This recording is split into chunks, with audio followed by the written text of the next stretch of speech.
اب میں آج کے مقرر عالی جناب حضرت مولانا سہیل احمد صاحب مدنی حفظہ اللہ امیر جمعیت اہل حدیث ضلع مئو کو دعوت خطاب دے رہا ہوں کہ آپ تشریف لے آئیں اور آدھی گھنٹہ تک آپ عوام کے سامنے کتاب و سنت کی روشنی میں کچھ باتیں بیان کریں۔ مولانا سے گزارش ہے کہ آپ تشریف لے آئیں۔ السلام علیکم ورحمۃ اللہ وبرکاتہ۔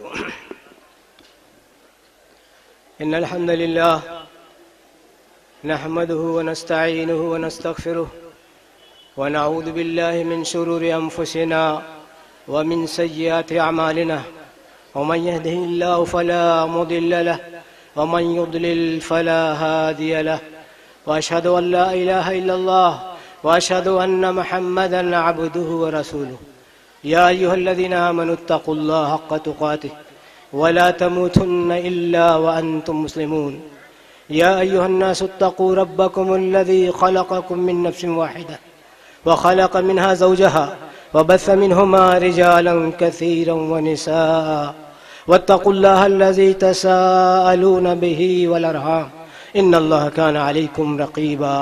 يا أيها الذين آمنوا اتقوا الله وقولوا قولا سديدا يصلح لكم أعمالكم ويغفر لكم ذنوبكم ومن يطع الله ورسوله فقد فاز فوزا عظيما أما بعد فإن خير الحديث كتاب الله تعالى وخير الهدي هدي محمد صلى الله عليه وسلم وشر الأمور محدثاتها وكل محدثة بدعة وكل بدعة ضلالة وكل ضلالة في النار أعوذ بالله السميع العليم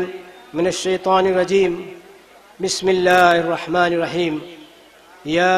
أيها الذين آمنوا لا يسخر قوم من قوم عسى أن يكونوا خيرا منهم ولا نساء من نساء عسى أن يكن خيرا منهن ولا تلمزوا أنفسكم ولا تنابذوا بالألقاب بئس الاسم الفسوق بعد الإيمان ومن لم يتب فأولئك هم الظالمون يا أيها الذين آمنوا اجتنبوا كثيرا من الظن إن بعض الظن إثم ولا تجسسوا ولا يغتب بعضكم بعضا أيحب أحدكم أن يأكل لحم أخيه ميتا فكرهتموه واتقوا الله إن الله تواب رحيم وقال النبي صلى الله عليه وسلم المسلم من سلم المسلمون من لسانه ويده وقال النبي صلى الله عليه وسلم إن دماءكم وأموالكم وأعراضكم حرام عليكم كحرمة يومكم هذا في بلدكم هذا في شهركم هذا أو كما قال عليه الصلاة والسلام رب اشرح لي صدري ويسر لي أمري واحلل عقدة من لساني يفقهوا قولي۔ جناب صدر، اسٹیج پر بیٹھے ہوئے تمام علماء کرام اور معزز سامعین اور محترم پردہ نشین خواتین،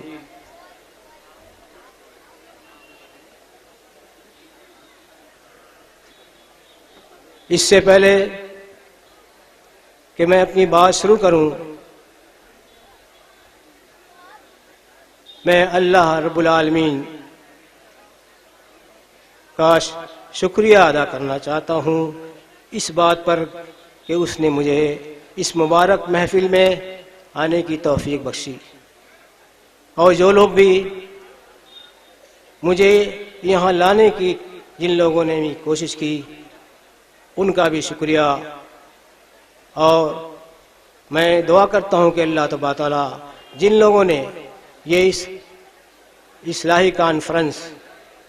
جو قائم کی اور جس قسم کا بھی حصہ اس کے انعقاد میں لیا ہے، اللہ تبارک و تعالیٰ ان کو پورا پورا بدلہ عطا فرمائے۔ اور اسی طرح سے جمعیت اہل حدیث مبارک پور کی تمام ذمہ داران،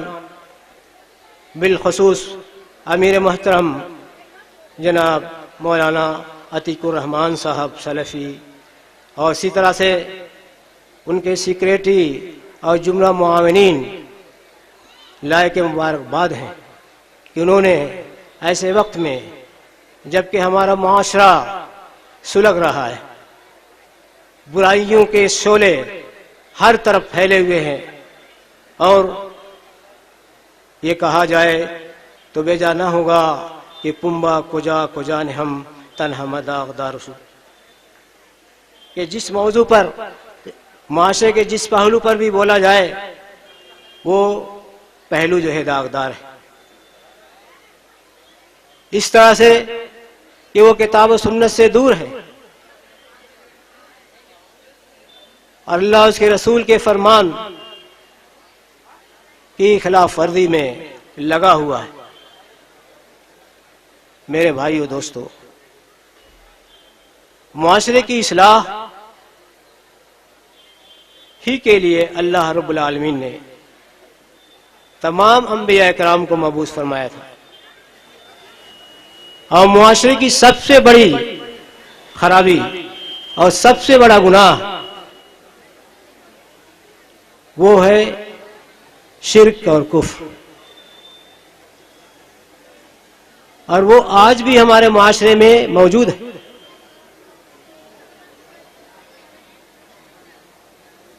اور جتنے بھی انبیاء کرام دنیا میں آئے انہوں نے اس خرابی کو دور کرنے کے لیے توحید کی دعوت دی، ایک اللہ کی عبادت کی دعوت دی، جس نے یہ پوری کائنات، زمین و آسمان، چاند اور سورج، دریا اور پہاڑ، اور زمین و آسمان کے درمیان بے شمار مخلوقات پیدا کی، اس ایک اللہ کی عبادت کے لیے جو ہے انبیاء کرام کو بھیجا تھا، اور سب سے پہلی دعوت تمام انبیاء کرام نے جو اپنے امت کو دی تھی یہ توحید کی دعوت تھی، شرک سے بیزاری کی دعوت تھی۔ وَلَقَدْ بَعَثْنَا فِي كُلِّ أُمَّةٍ رَسُولًا أَنِ اجْتَنِبُوا الطَّاغُوتَ، تمام انبیاء کرام کو اللہ تبارک و تعالی نے بھیجا تھا، کوئی بھی ایسی قوم نہیں، کوئی بھی ایسا ملک نہیں ہے جہاں پر اللہ تبارک و تعالی نے نبیوں کو نہ بھیجا ہو، کس لیے کہ طاغوت یعنی شرک سے بچے۔ اور ہمارے نبی، آخری نبی حضرت محمد مصطفیٰ صلی اللہ علیہ وسلم نے بھی دنیا میں آنے کے بعد جب آپ کو نبوت سے سرفراز کیا گیا تو سب سے پہلی دعوت کوہ صفا پر کھڑے ہو کر کے آپ نے یہی دی تھی کہ قولوا لا الہ الا اللہ تفلحوا، اللہ ایک اللہ واحد کی عبادت کے قائل ہو جاؤ تو تم کامیاب ہو جاؤ گے۔ آج بھی کامیابی کے لیے بنیادی یہی اصول ہے کہ ہمارے اندر توحید پیدا ہو جائے، ہمارا عقیدہ درست ہو جائے۔ عقیدے کی درستگی کے لیے یہ کہ انسان اللہ تبارک تعالیٰ ہی کو مشکل کشا سمجھے، اسی کو رکوع و سجدہ کرنے کا لائق سمجھے، اسی کے لیے طواف کو جائز سمجھے، اسی کے لیے جو ہے نظر و نیاز، اسی کے لیے توکل، خوف، خشیت اور ہر قسم کی عبادت اس کے لیے تسلیم کرے، تب جا کے وہ موحد ہوگا، اور جب موحد ہوگا تب جا کر کے معاشرے کی اصلاح ہو سکتی ہے۔ اور ایک موحد کے لیے ضروری یہ ہے کہ سب سے زیادہ اپنے رب سے محبت کرے، اور اس کے بعد اس کے بھیجے ہوئے رسول سے محبت کرے۔ جب تک عقیدہ توحید کے ماننے والے اللہ اس کے رسول سے سب سے زیادہ محبت نہیں کریں گے، اس وقت تک کوئی بھی صحیح کام، کوئی بھی عبادت صحیح طور پر کر نہیں سکتے۔ نبی کریم صلی اللہ علیہ وسلم نے سب سے پہلے توحید کی دعوت دی اور اس کا سلسلہ 13 سال تک جاری رکھا۔ مکی دور کے اندر آپ نے سوائے توحید کی کوئی بات نہیں کی، صرف آخری سال میں آپ پر جو ہے نماز معراج ہوئی اور معراج میں نماز فرض کی گئی، اور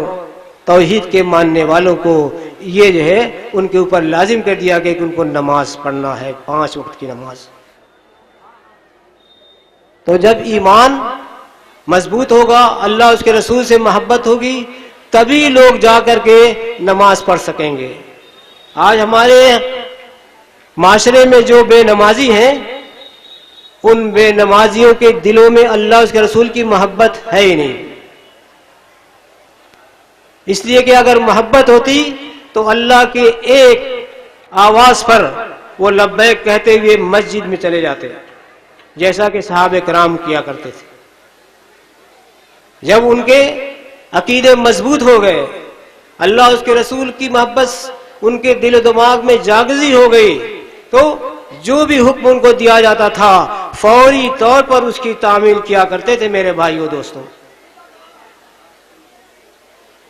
صحابہ کرام جب موحد ہوئے، مکی زندگی کے بعد مدنی زندگی میں وہ آتے ہیں تو تسلسل کے ساتھ احکام نازل ہوتے ہیں،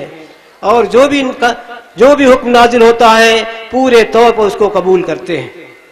ذرا بھی اس میں تاخیر نہیں کی جاتی تھی۔ چنانچہ مدینہ منورہ پہنچنے کے بعد جب مسلمانوں کے اندر جو شراب رائج تھی اور لوگ شراب کو اسی طرح پی رہے تھے جس طرح آج کل ہم لوگ بیٹھے ہوٹلوں میں ادھر ادھر چائے پیتے ہیں، یہ کوئی عیب نہیں تھا، پہلے سے یہ چیز چلی آ رہی تھی، لہذا اس پر وہ عمل پیرا تھے۔ لیکن جب شراب کی حرمت نازل ہوئی اور نبی کریم صلی اللہ علیہ وسلم کا منادی مدینے کی گلیوں میں یہ اعلان کر رہا تھا، الا ان الخمر قد حرمت، الا ان الخمر قد حرمت، لوگوں سن لو، شراب حرام کر دی گئی۔ سیرت نگاروں نے لکھا ہے اس اعلان کو سننے کے بعد جتنے بھی شراب پینے والے لوگ تھے، کوئی پی رہا تھا کوئی اڈیل رہا تھا، سارے کے سارے لوگوں نے اس شراب کو بہا دیا، مٹکوں کو توڑ دیا اور شراب سے توبہ کر لی۔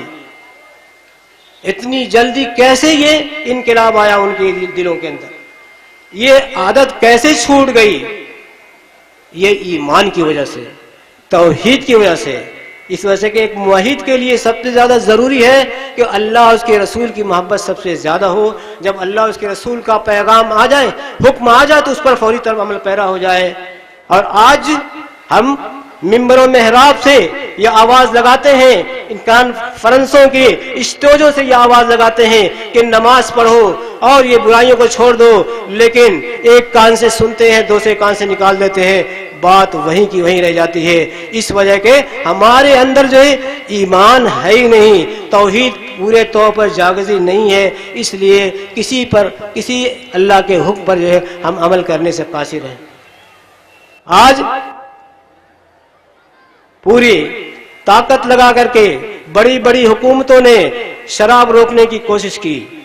اور اسی طرح نشاور چیزوں پر پابندیاں لگائی، لیکن وہ کامیاب نہیں ہوئے اور نہیں ہو سکتے، اس لیے کہ ان کے پاس ایمان و عقیدہ ہے نہیں۔ ہمارے پاس ایمان اور عقیدہ ہے، لیکن اس ایمان و عقیدہ کو ہم نے اپنے دل و دماغ میں اس کو جگہ نہیں دی، اس وجہ سے آج ہم پر عمل نہیں کر رہے ہیں۔ آج اگر ہم کسی سے کہتے ہیں کہ سگریٹ چھوڑ دو تو کہتے بہت مشکل ہے، بہت دنوں سے عادت ہے۔ تو صحابہ کرام جن کے جو ہے رگو پے میں شراب بچ گئی تھی، کیسے انہوں نے یکبے کے اعلان میں جو ہے انہوں نے شراب چھوڑ دی تھی؟ میرے بھائیو دوستو، یہی وجہ تھی کہ ان کے دلوں کے اندر جو ہے اللہ تبارک تعالیٰ کی عظمت تھی، رسول کی محبت تھی، اس لیے جو بھی حکم آتا تھا فوراً جو ہے اس کے سامنے سر تسلیم خم کر دیا کرتے۔ یہی وجہ تھی کہ جب مسلمان اس وقت جو ہے عورتوں میں کوئی پردہ نہیں تھا اور مسلمان عورتیں بے پردہ جو ہے مسجد نبوی میں آیا کرتی تھی، پردے کا حکم ہوا، اور جس وقت پردے کا حکم آیا اور اعلان کر دیا گیا کہ اب مومن اور مومنہ عورتوں کے لیے جو ہے پردہ واجب ہے، تو وہ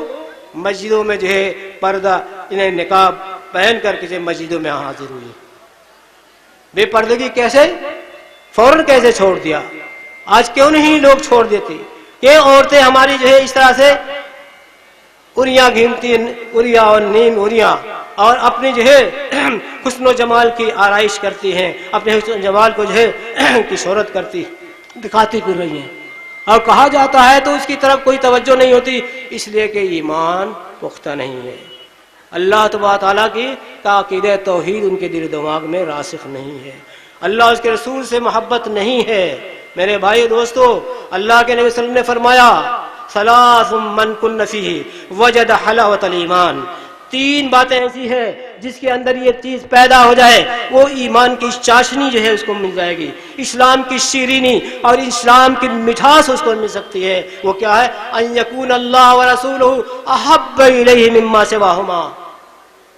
سب سے پہلی ان تین چیزوں میں سے یہ ہے کہ اللہ اس کے رسول کی محبت دنیا کی تمام چیزوں سے زیادہ ہو۔ ہم اپنا جائزہ لیں، کیا اللہ اس کے رسول کی محبت ہمارے دلوں میں دنیا کی تمام چیزوں سے زیادہ ہے؟ اگر ہے تو یقیناً ایک حکم میں آپ نمازی بن سکتے ہیں اور جو ہے تمام چیزوں کو بے حیائیوں کو چھوڑ سکتے ہیں، لیکن ہمارے اندر اللہ اس کے رسول کی محبت پورے طور پر نہیں ہے ساری دنیا سے کے مقابلے میں، تو اس وجہ سے ہم کچھ بھی کہتے ہیں ہمارے دل پر وہ چیز اثر پذیر نہیں ہوتی میرے بھائیو دوستو۔ اس لیے ضرورت اس بات کی ہے کہ عقیدے کی تعلیم دی جائے لوگوں کو، اللہ اس کو رسول کی محبت لوگوں کے دلوں میں پیدا کی جائے، اس کے بعد کہا جائے کہ بھئی دیکھو جب اللہ اس کے رسول سے سب سے زیادہ محبت ہے اور کرنا بھی وہ سب سے زیادہ ضروری ہے تو تمہارے لیے یہ حکم ہے، یہ حکم ہے، یہ حکم ہے، اس پر یہ کے بعد دیگرے جو ہے عمل پیرا ہو جائیں گے۔ یہی تھا نبی کریم صلی اللہ علیہ وسلم نے جس معاشرے کو، جو دنیا کا سب سے بگڑا ہوا معاشرہ تھا، اس معاشرے کے اندر سب سے پہلے توحید کا اعلان کیا۔ توحید جب ان کے دل و دماغ میں راسخ ہو گئی تو اللہ کی طرف سے احکام آتے گئے اور آپ سناتے گئے، لوگ عمل کرتے گئے، اور اسلامی سوسائٹی جو ہے ایک بالکل جو ہے ایک اللہ اس کے رسول پر چلنے والی سوسائٹی تھی، اور آپس میں جو ہے آپس میں شیر و شکر بن گئے، اتحاد تھا، آپس میں تعاون تھا، نہ بغض تھا نہ حسد تھا، اور ساری بیماریاں مفقود ہو گئی تھی، کیونکہ جن چیزوں سے اسے روکا گیا تھا اسے رک جاتے تھے۔ میں نے آپ کے سامنے اس تمہید کے بعد جو آیت کریمہ پڑھی اس کا ترجمہ آپ کو بتانا چاہتا ہوں۔ سورہ حجرات کی جو ہے 11 اور 12 نمبر کی دو آیتیں میں نے آپ کے سامنے تلاوت کی ہے۔ یا ایھا الذین آمنوا لا يسخر قوم من قوم عسى ان يكونوا خيرا منهم ولا نساء من نساء عسى ان يكن خيرا منهم، اے ایمان والو، اے کلمہ پڑھنے والو، لا الہ الا اللہ محمد رسول اللہ کا اقرار کرنے والو، سنو، کوئی مسلمان، کوئی قوم، کوئی قبیلہ، کوئی خاندان جو ہے کسی دوسرے خاندان کا مذاق نہ اڑائے، سخریہ نہ کرے، اس کا استہزاء نہ کرے، اس کو اپنے سامنے حقیر نہ سمجھے۔ لا یسخر قوم من قوم عسى ان يكونوا خيرا منهم، ہو سکتا ہے کہ جس کا مذاق اڑایا جا رہا ہو وہ مذاق اڑانے والے سے وہ بہتر ہو۔ اسی طرح سے اللہ تعالیٰ نے عورتوں کو بھی خاص جو ہے خطاب کیا، ولا نساء من نساء عسى ان يكن خيرا منهن، اسی طرح کوئی بھی عورت، کوئی بھی خاتون اپنے دوسری خاتون بہنوں کا جو ہے مذاق نہ اڑائے۔ ہو سکتا ہے کہ جو مذاق اڑا رہی ہے اور جس کا مذاق اڑایا جا رہا ہے وہ بہتر ہو اس مذاق اڑانے والی خاتون سے۔ ولا نساء من نساء عسى ان يكن خيرا منهن، تو آج ہمارے درمیان یہ بھی ہے کہ ایک دوسرے کا استہزاء مذاق اڑانا جو ایک عام سی بات ہو گئی ہے، نقل کرتے ان کی، فلانا ایسا ایسا ہے۔ ولا تلمزوا انفسکم، آپس میں ایک دوسرے کو تان تشنیع نہ کرو، ارے تم فلانے تو ہو، ارے تمہارا باپ ایسا تھا، تمہاری ماں ایسی تھی، ایسا کوئی تان اور آر جو ہے اسلام جو ہے یہ پسند نہیں کرتا میرے بھائی۔ ولا تلمزوا انفسکم ولا تنابذوا بالالقاب، اور نہ برے الفاظ سے، برے نام سے کسی کو یاد کرو، جیسے کہ آج کل لوگوں کا نام بگاڑ کر کے یہ عجیب عجیب نام سے پکارا جاتا ہے جبکہ اس کا اچھا سا خاصا نام ہوتا ہے۔ یہ ایک مومن سوسائٹی کے خلاف ہے، جو اللہ اس کے رسول پر ایمان رکھتا ہے اس سے کہا جا رہا ہے کہ ایسا نہ ہو، اگر تمہارے اندر یہ بیماری ہے، تم مومن ہو، اللہ اس کے رسول پر ایمان رکھتے ہو، تو تم اس کو چھوڑ دو۔ ولا نساء ولا تلمزوا انفسکم ولا تنابذوا بالالقاب بئس الاسم الفسوق بعد الایمان، ایمان لانے کے بعد یہ فسق کا کام انتہائی جو ہے برا ہے، بہت ہی گناہگار ہے۔ ومن لم یتب فاولئک هم الظالمون، جو توبہ نہیں کرے گا وہ ظالم ہوں گے، یعنی جو ظالم ہوگا تو یقینا اللہ تعالیٰ کی گرفت میں آ جائے گا میرے بھائی دوستو۔ اس لیے اسلامی سوسائٹی کے اندر کوئی ایک دوسرے کا مذاق نہ اڑائے، اور کون جانتا ہے کہ اس کا کوئی ایسا عمل ہو جو ہمارے عمل سے بہت بہتر ہو، جس کی وجہ سے اس کو نجات مل سکتی ہو، ہمیں نہیں معلوم۔ لیکن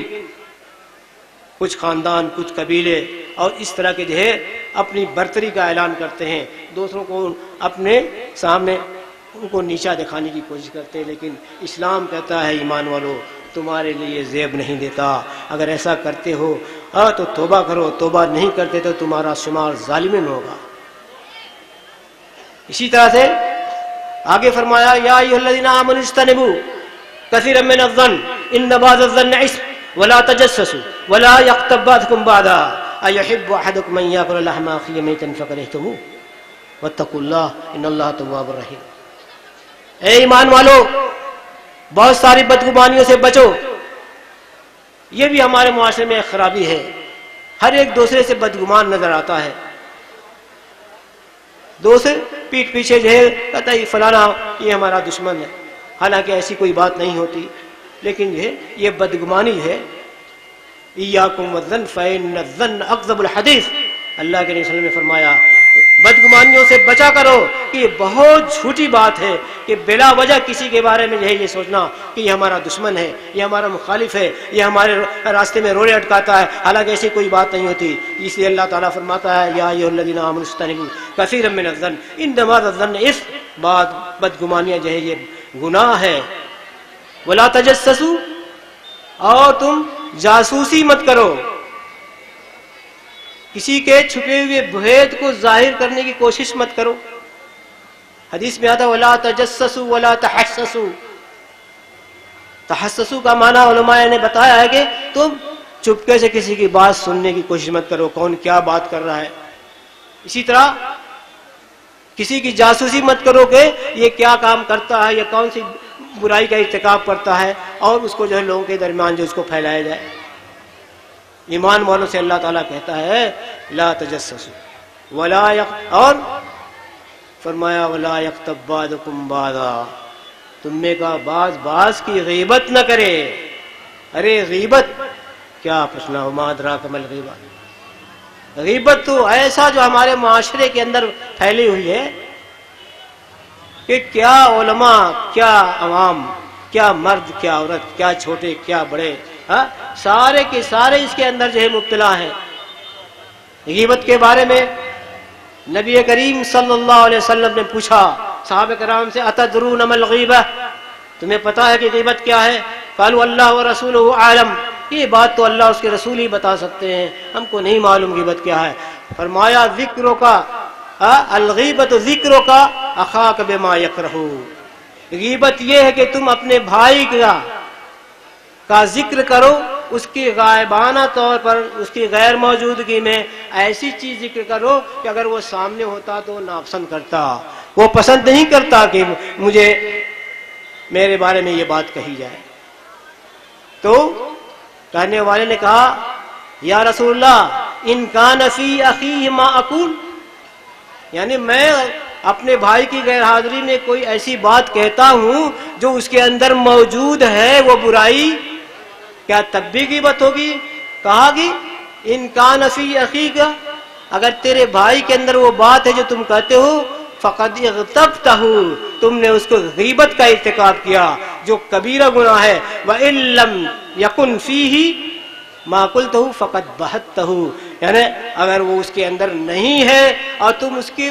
بارے میں کہتے کہ فلانا چور ہے، فلانا زانی ہے، فلانا شرابی ہے، وہ ایسا نہیں ہے، تو تم نے اس کے اوپر بہتان باندھا ہے، اور یہ اس سے بھی بڑا گناہ ہے۔ دونوں کبائر ہے، دونوں کبائر میں سے میرے بھائی دوستو غیبت جو ہے بہت برا گناہ ہے، بہت بڑا گناہ ہے۔ اس سے اللہ تعالیٰ کیسی مثال دے رہا ہے، اگر اس مثال پر غور کرے تو غیبت کرنے والے کبھی غیبت کے قریب نہ جائیں۔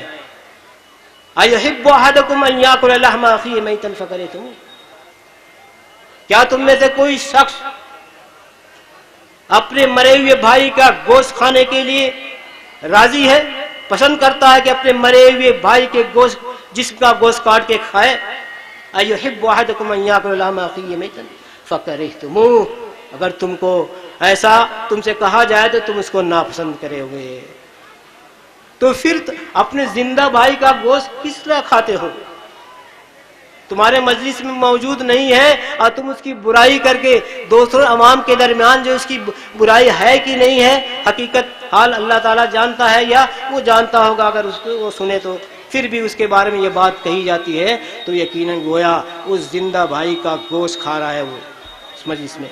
اس لیے میرے بھائیو دوستو، یہ جو ہے بہت بڑا گناہ ہے غیبت کرنا۔ غیبت کے بارے میں نبی کریم صلی اللہ علیہ وسلم کی یعنی بہت ساری حدیثیں ہیں۔ اللہ کے نبی صلی اللہ علیہ وسلم نے ایک حدیث میں فرمایا، ابو داؤد کی صحیح حدیث ہے، یا معاشر من آمن بلسانہ ولم يدخل الایمان فی قلبہ لا تغتابوا المسلمون لا تغتابوا المسلمین۔ اے وہ لوگوں، اے ان لوگوں کی جماعت جو زبانی اسلام قبول کیا ہے، اس کے دل میں ایمان داخل نہیں ہوا ہے، تم مسلمانوں کی غیبت مت کیا کرو۔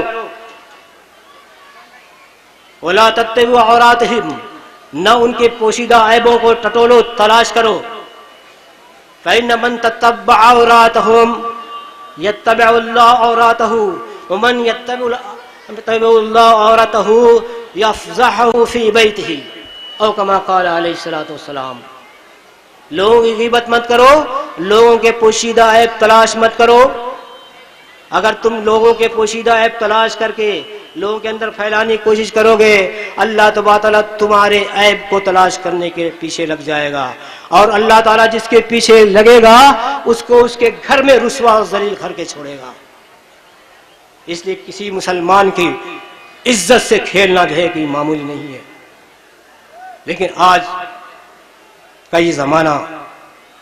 بڑا ترقی یافتہ زمانہ کہلاتا ہے، جہاں پر ٹیکنالوجی جو ہے آسمان تک پہنچ گئی ہے، سب کے ہاتھ میں موبائل ہے، اور واٹس ایپ جیسی جو ہے ایک ایجاد ہو گئی ہے۔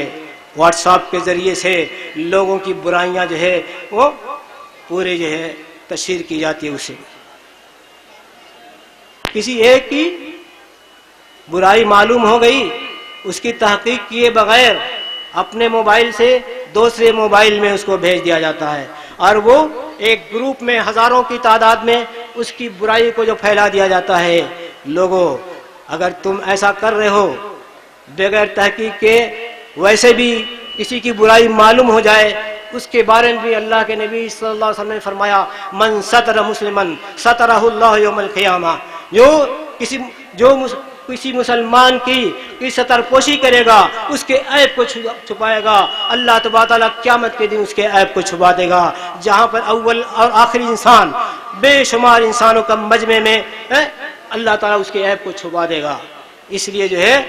مسلمان کا اگر کوئی عیب معلوم ہے، وہ سچ بھی ہے، اس کو چھپانے کا حکم دیا گیا ہے، نہ یہ کہ اس کے عیب کو جو ہے اچھالنے کا حکم دیا گیا ہے، واٹس ایپ کے ذریعے سے جو اس کو عام کرنے کا حکم دیا گیا ہے۔ آج اس قدر جو ہے یہ بیماری عام ہو چکی ہے کہ کوئی بھی غلط بات جو ہے کسی سے سن لیا، اپنے موبائل سے دوسرے تک بھیج دیا۔ آج کل یعنی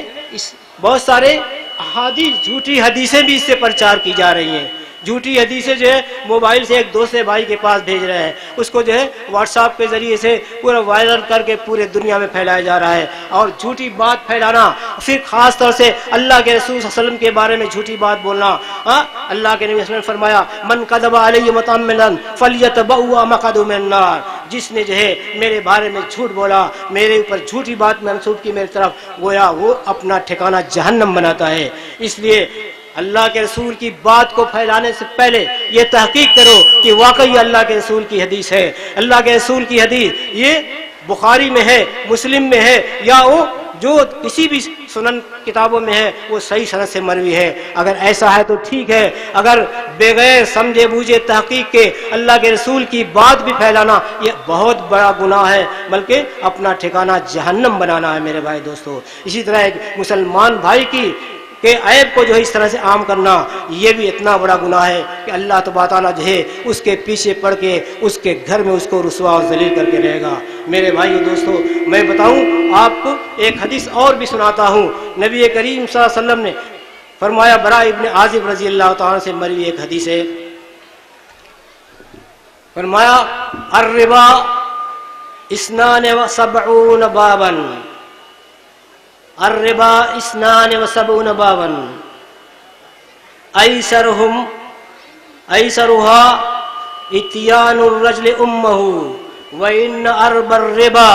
استطالة الرجل فی ارض اخیہ او کما قال علیہ الصلوۃ والسلام۔ یہ بھی ابو داؤد کی حدیث ہے، صحیح سند سے مروی ہے۔ اللہ کے نبی صلی اللہ علیہ وسلم فرماتے ہیں کہ یہ سود جو عام ہے، یہ بھی ایک بیماری ہے، ہمارے معاشرے کی ایک خرابی ہے کہ سودی لین دین، سودی تجارت، اور کسی آدمی کو جو ہے 1000 دینا، اس سے 2000 لینا، یعنی اسی طرح کی جو یہ سود ہے، کہتے ہیں کہ یہ سود کا گناہ، سود کے 72 دروازے ہیں، سود کے گناہ کے 72 درجے ہیں۔ سب سے معمولی درجہ سود کا یہ ہے کہ کوئی اپنی ماں سے بے حیائی کا کام کرے، اپنے ماں سے زنا کرے، وہ سب سے معمولی درجے کا سود کا گناہ یہ ہے کہ اپنی ماں سے گناہ کرے۔ وَإِنَّ أَرْبَ الرِّبَا، اور سب وَأَزْنَ الزِّنَا، یعنی اس کا ترجمہ سمجھئے، سب سے بڑا زنا یہ ہے کہ آدمی جو ہے اپنے بھائی کی عزت سے کھیلے۔ استطالت الرجل فی عرض اخیہ، اپنی زبان کو لمبی کرے اپنے بھائی کی عزت کے بارے میں، اپنی بھائی کی عزت کو پامال کرے، تو یہ اس جانے سود سے بھی بڑھ کر گناہ ہے، سود سے بھی بڑھ کر یہ گناہ ہے کسی بھائی کی عزت کو لینا میرے بھائی و دوستو۔ لیکن آج لوگوں نے اس کو کھلواڑ سمجھ لیا ہے، اور لوگوں کے عیوب کو تلاش کر کے اور کھنگال کر کے لوگوں کے سامنے مجلسوں میں بیان کیا جاتا ہے۔ اللہ سے ڈرو اے مسلمان بھائیو، اللہ سے ڈرو۔ اگر ایمان ہے، تقوی ہے، قرآن کی آیات پر سچا سمجھتے ہو تو اس کے اوپر عمل کر کے دکھاؤ۔ نبی کریم صلی اللہ علیہ وسلم نے بہت سی ایسی باتیں جو ہمیں بیان کر کے غیبت کے بارے میں، چغلی وغیرہ کے بارے میں بتائی ہے۔ آپ نے معراج کے سفر میں بتایا کہ وہاں میں ایک جگہ سے گزرا تو کچھ لوگوں کے ناخن پیتل کے تھے، اور پیتل کے ناخن سے اپنے چہرے کے گوشت، سینے کے گوشت کو نوچ کر کے کھا رہے تھے۔ کہا ما ہؤلاء یا جبریل، اے جبریل یہ لوگ کیا کر رہے ہیں؟ کہا ہؤلاء یاکلون لحوم اخوانہم وَيَقَعُونَ فِي أَعْرَاضِهِمْ أَوْ كَمَا قَالَ عَلَيْهِ الصَّلَاةُ وَالسَّلَامُ۔ فرمایا ارے یہ وہ لوگ ہیں جو دنیا میں اپنے مسلمان بھائیوں کا گوشت کھایا کرتے تھے، یعنی اس کی غیبت کر کے جو ہے غیبت کر کے مزہ لیا کرتے تھے۔ اس کے دسترخوان کی زینت یہ تھی کہ اپنے بھائی کا جو اس کے پاس نہیں ہے اس کی غیبت کرے۔ یہ اس بات سزا دی جا رہی تھی، اپنے پیتل کے لگائے ہوئے ناخن سے اپنے چہرے اور سینے کا گوشت کھا رہے تھے۔ کسی مسلمان بھائی کی عزت سے کھیلنا بہت بڑا گناہ ہے میرے بھائی دوستو۔ میں ایک بات اور کہوں گا اور یہ اپنی بات ختم کرنے کی کوشش کروں گا، وہ یہ ہے کہ نبی کریم صلی اللہ علیہ وسلم کے سامنے مائی عائشہ رضی اللہ تعالیٰ عنہ نے ایک مرتبہ حضرت صفیہ رضی اللہ تعالیٰ عنہ کے بارے میں کہا، ارے صفیہ تو ایسی ہے، یعنی برد ٹھگنی ہے، ناٹی پستقد ہے۔ اللہ کے نبی صلی اللہ علیہ وسلم نے کہا حضرت عائشہ کے اس قول کے اوپر کیا فرمایا؟ کہا لَقَدْ قُلْتَ كَلِمَةً لَوْ مُسْجَدْ بِبَاءِ الْبَحْرِ لَمَزَجْتُهُ او کما قال علیہ الصلوۃ والسلام۔ ارے تم نے ایسی بات زبان سے بولی اپنی سوکن اور بہن کے لیے جو ہے، کہا یہ بڑی ناٹی ہے، ایسی بات تم نے بول دی اس کے حق میں، اگر اس کو سمندر کے پانی میں ملا دیا جائے، سمندر کا سارا پانی کڑوا ہو جائے۔ میں پوچھتا ہوں آج تمام مسلمانوں سے، کیا یہ کوئی بڑی بات ہے ہمارے معاشرے میں کسی کو کہہ دیا جائے کہ یہ بڑا ناٹا ہے، بڑا کھوٹا ہے، یہ ہے وہ ہے؟ یہ سمندر کا پورا پانی جو کڑوا ہو جاتا ہے ایک بات کے کہنے سے کہ یہ اتنی جو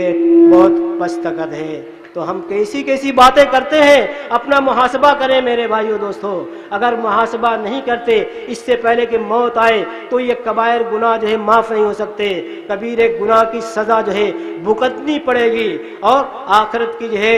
کہ جہنم کی آگ دنیا کی آگ سے 69 گنا زیادہ تیز ہے۔ جہنم کی ایک چنگاری اس ساری دنیا کو خاکستر بنانے کے لیے کافی ہے۔ کیا اس جہنم کی آگ سے ہمیں ڈر نہیں لگتا؟ ڈر اس لیے نہیں لگتا کہ ہمارا ایمان مکمل نہیں ہے، ڈر اس لیے نہیں لگتا اللہ اس کے رسول سے ہمیں محبت نہیں ہے، اور اسی طرح سے قرآن حدیث کو ہم ایک معمولی چیز سمجھتے ہیں، اس کو سچا نہیں سمجھتے، صحیح معنی میں اگر دل سے اس کو سچا سمجھتے تو اللہ اس کے رسول کی ہر بات کی تطبیق کرنے کی کوشش کرتے۔ میں انہی چند باتوں پر اپنی بات ختم کرنا چاہتا ہوں، اور میں یہ کہوں گا کہ اصلاح معاشرے کے لیے سب سے پہلی بنیاد ہے کہ مسلمانوں کے اندر اس کے عقیدے کو مضبوط کیا جائے، اور اللہ اس کے رسول کی محبت کو سب سے زیادہ ان کے دلوں میں جاگزی کیا جائے۔ بچپن سے بچوں کو اللہ اس کو رسول کی بڑائی اور عظمت اور اس کی محبت جو ہے اس کے دل میں بیٹھانے کی کوشش کی جائے، تب جا کر کے جو ہے وہ قبول کریں گے اور وہ نمازی بنیں گے، اور جو بات کہی جائے گی اللہ اس کے رسول کے حوالے سے وہ سب کو قبول کریں گے۔ اور یہ کام سب سے اہم، اور اس کو کس طریقے سے ادا کیا جا سکتا ہے؟ اللہ اس کے رسول کی باتوں کو عام کرنے کے لیے مسجد ہمارے لیے سب سے بڑا اسلامی مرکز ہے، جو 5 وقت جہاں پر مسلمان جمع ہوتے ہیں۔ اس ناحیے سے تمام علماء کرام پر یہ ذمہ داری آتی ہے کہ مسجد کے اندر جو ہے جمعہ، ہفتے کے ایک جمعہ پر اکتفا نہ کریں، بلکہ اپنی جو ہے ذمہ داری سمجھتے ہوئے کسی مسجد میں جو ہے عقیدے کا درس ہو، یا اسی مسجد میں ایک دن عقیدے کا درس ہو تو دوسرے دن حدیث کا درس ہو، دوسرے دن تفسیر کا درس ہو، یا ہفتے میں 2 دن ہو، بہرحال اپنی حیثیت سے لوگوں علماء کرام کو چاہیے کہ جو اس مشن کو زندہ کریں۔ نبی کریم صلی اللہ علیہ وسلم کی مسجد کا یہی پیغام تھا، آپ نے مسجد میں بیٹھ کر کے لوگوں کو درس دیا، جو بھی مسئلہ پیش آیا آپ نے مسلمانوں کے اندر جو ہے اس مسئلے کو حل کیا۔ آج ہم نے صرف جو ہے ایک بڑا اجلاس کرنے کے ہم عادی ہو گئے ہیں، ایک زبردست اجلاس اور کانفرنس بلائیں اور اس میں بات کہہ دیں اور لوگ آئیں اور ایک کان سے سن کر کے دوسرے کان سے نکال کر کے چلے جائیں، اس سے کوئی بھی فائدہ ہونے والا نہیں ہے۔ لیکن میں یہ نہیں کرتا کہ کانفرنس نہیں ہونی چاہیے، لیکن تمام مساجد میں علماء کرام اپنی یہ ذمہ داری سمجھتے ہوئے دروس کا سلسلہ شروع کریں۔ یہ بنیادی چیز ہے میرے بھائیو دوستو، اگر ہم نے اس پر عمل کیا تو دعوت تبلیغ کا سلسلہ جو بہت مضبوط ہوگا۔ ایک کانفرنس میں جتنی لاگت آتی ہے اس کے اندر جو ہے، جب ایک مسجد محلے کی کئی مسجدوں میں اگر کئی علماء کرام اگر درس دیتے ہیں تو مفت میں جو ہے یہ کام ہو رہا ہے، مفت میں ہوگا اور برابر ہوگا، مسلسل ہوگا، اور بار بار سننے سے لوگوں کے دلوں میں وہ چیز بیٹھے گی اور اس طرح سے وہ عمل پیرا ہو جائیں گے۔ لیکن سال میں ایک بار کانفرنس ہونے سے ان کے دلوں میں وہ چیز بیٹھ نہیں پاتی الا ماشاء اللہ۔ تو اس لیے ضرورت اس بات کی ہے کہ اصلاح معاشرے کے لیے مسجد کو جو ہے مرکز سمجھا جائے اور اس سے جو ہے اللہ اس کے رسول کے پیغام کو عام کیا جائے۔ اللہ تعالیٰ مجھے بھی اور آپ کو بھی، تمام مسلمانوں کو بھی اپنی کتاب اور اپنے رسول کی سنت کو زندہ کرنے کی توفیق عطا فرمائے۔ یا اللہ، آج کل مسلمانوں کا جو حال ہے کتاب و سنت سے تو دوری ہے، اللہ تعالیٰ ان کو کتاب و سنت سے قریب فرما دے۔ یا اللہ ان کو عمل کرنے کی توفیق عطا فرمائے۔ معاشرے میں جو بھی خرابیاں ہیں اللہ تعالیٰ اس کو دور فرما دے۔ اللہ تبارک تعالیٰ بہت ساری بیماریاں جو ہمارے معاشرے کے اندر پھیلی ہوئی ہے، ہماری وہ بیماریاں ہماری جو ہے گناہوں کے سبب ہے۔ اللہ تبارک تعالیٰ ہمیں اپنے گناہوں سے توبہ کرنے کی توفیق عطا فرما دے اور اس گناہی کو اللہ تعالیٰ ختم کر دے۔ یا اللہ، مشرق و مغرب، شمال و جنوب، جہاں کبھی مسلمان ہیں ان پر بہت ساری آفتیں ہیں، پروردگار جو ہے اپنے فضل و کرم سے وہ تمام آفتوں کو دور فرما دے۔ اللہم اعز الاسلام والمسلمین واذل الشرک والمشرکین، اللہم اغفر للمؤمنین والمؤمنات والمسلمین والمؤمنات والاحیاء منهم والاموات انک سمیع قریب مجیب الدعوات۔ یا اللہ تمام مسلمانوں کی بخشش فرما دے جو یہاں ہیں یا دنیا میں جہاں کہیں بھی ہو۔ یا اللہ اسی طرح تمام مسلمانوں کی جائز ضروریات کو پوری فرما دے، جو مریض ہے اللہ تعالیٰ ان کو شفا عطا فرما دے، جو قرض دار ان کے قرض کو بوجھ سے سبکدوش فرما دے۔ یا اللہ ہم جن لوگوں نے یہ کانفرنس قائم کی اللہ تعالیٰ ان کے میزان حسنات میں جو ہے زیادہ زیادہ نیکیاں دے، کہ جنہوں نے جو ہے مسلمانوں کو اکٹھا کرنے کی کوشش کی، اللہ اس کے رسول کی باتوں کو بتانے کی کوشش کی۔ اللہ تبارک تعالیٰ ان کے دلوں میں جو بات کہی گئی اللہ تبارک تعالیٰ اس کو بیٹھا دے۔ یا اللہ مجھے بھی عمل کرنے کی توفیق عطا فرما دے۔ یا اللہ ہم تمام لوگوں کا خاتمہ بالخیر فرمایا۔ ربنا تقبل منا انک انت السمیع العلیم وتب علینا انک انت التواب الرحیم، وصلی اللہ تعالی علی نبینا محمد وعلی آلہ واصحابہ اجمعین ومن تبعهم بإحسان الی یوم الدین۔